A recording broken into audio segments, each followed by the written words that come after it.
Joe Masato coming to you after the Thunder's 124-122 win Tuesday night at Chicago. It was basically the polar opposite of what we saw on December 16th when Chicago came to Oklahoma City. Remember back to that game, the Bulls led by 26 points, and the Thunder staged what was the largest Thunder home comeback in team history. So a remarkable comeback in that game. A remarkable comeback in this game, but just from the other side, the Thunder led by 24 points in the second quarter. Chicago outscored OKC 38-19 in the third quarter, and it was all Zach LaVine and Kobe White. This was a Bulls team that was down 7 rotational players coming into this one. Just a really beat-up team, and not a great team even when they're healthy. But LaVine and White were phenomenal. LaVine had 41 points. White had a career-high 35 points. He's a rookie who was the 7th overall pick in last year's draft. And those guys really carried the Bulls.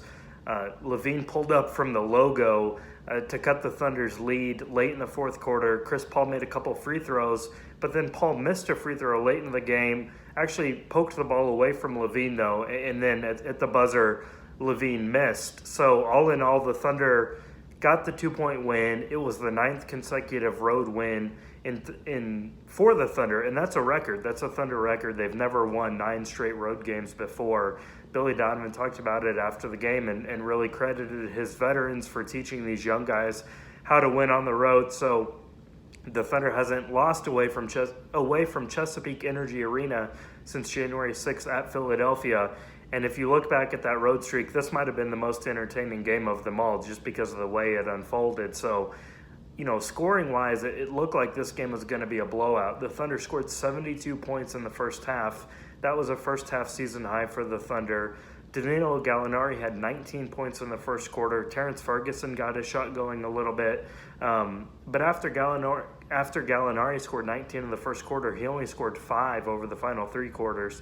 The Thunder did have 3 guys with at least 20 points, Gallinari, Dennis Schroeder, and Shai Gilgeous-Alexander, and that was enough. But really, it wasn't a good offensive or defensive second half for the Thunder, but they still got the win.